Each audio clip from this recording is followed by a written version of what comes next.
Hi everyone, I'm Josh and welcome to Josh Wright Piano TV. Thank you so much for joining me today. I'd like to go over a concept today that I learned in my doctoral studies at the University of Michigan from Dr. Logan Skelton. This was a brilliant concept that I've certainly referenced in a lot of pro practice videos, but I don't think I've ever made a dedicated YouTube video on this concept. And I've shared it with pretty much every one of my students, and it has helped them tremendously with pacing. This is what I like to call the ... a tempo rule.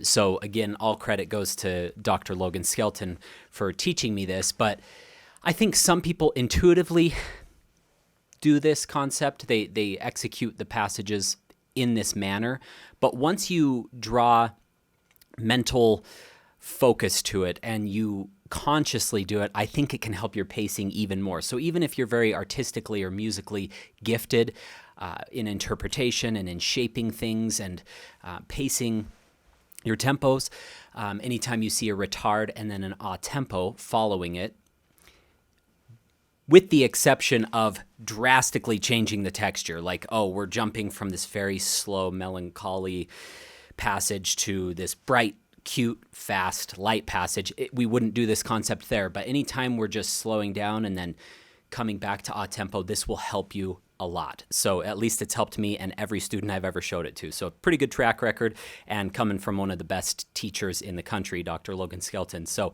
I'm confident in saying it's very helpful. So here we go. We're going to take bar 24. Let's see.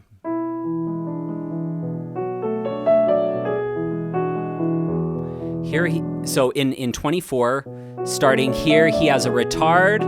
And as I've mentioned in a lot of my videos, let's wait to do the retard a little later. As soon as some students see a retard, they immediately slow down. So they'll be going, and then they'll go. That's not a well-paced retard at all. So here we go. Keep it moving. Gradually slow down. Now slow down a lot. Now, we come to the a tempo. What most students do, they go. So let me put that in context from bar 25 to 26. They'll do a beautiful retard.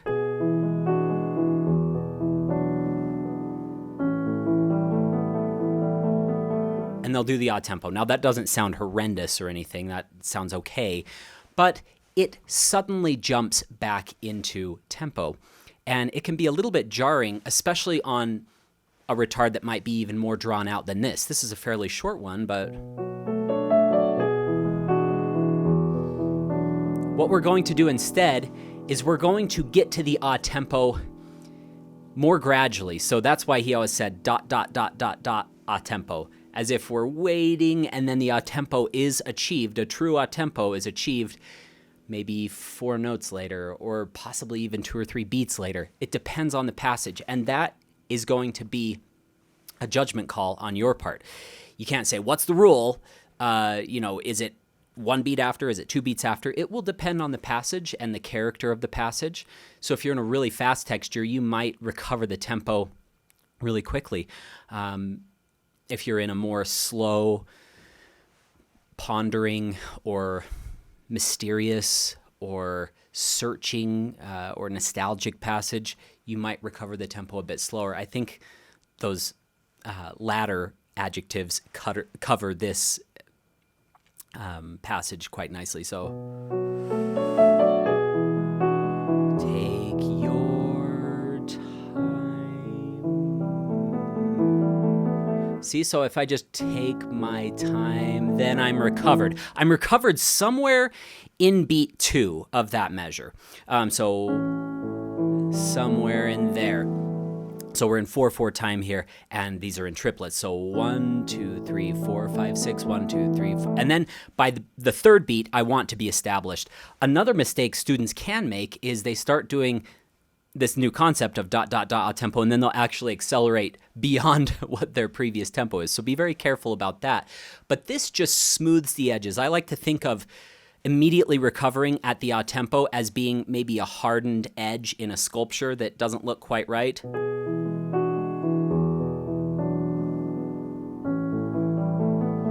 A little abrupt, nothing crazy, nothing super offensive, but If we round that edge, sand it down.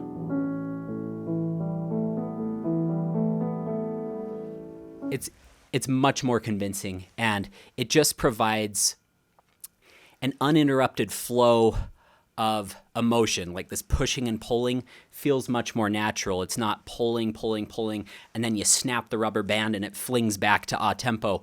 You gently release the tension out of the rubber band. You pull it back, you're slowing down, and then you release that tension gradually. Another pitfall that I just wanted to warn you about is students will love this concept and they'll say, oh, it sounds so good when you do it, or when this person did it in this recording, and they'll do this. They'll go. So they'll start to ease, and then again, they'll jump back into tempo on beat 2. So just make sure it's very gradual, that there's no one set note that you're thinking, oh, I'm back in tempo on this exact note. It happens over the course of several notes. All right, so that is the ... a tempo rule. I hope that you have enjoyed this and that it's been helpful. If you wouldn't mind hitting that subscribe button and liking this video, that helps the algorithm to push it out to more pianists and musicians. I truly appreciate that. If you'd like to go even deeper than this channel goes over, I have a few resources in the description below. One of them is for a free webinar containing 10 of my favorite tips that I use each day in my own practicing and teaching. That will only be up for a couple more months. I'm currently working on a new webinar. The second resource that I have in the description below is a link for 2 of my paid courses, Pro Practice, where we go in depth into a lot of different repertoire pieces, exercise books, and more, starting from early beginner all the way through to advanced, and then also the VIP Masterclass series, a weekly video series I do based on members' questions. Finally, I'll leave a link for my gear kit, all the gear I use in the studio to film these videos. I hope that helps. Have a great week. Good luck in your practice sessions.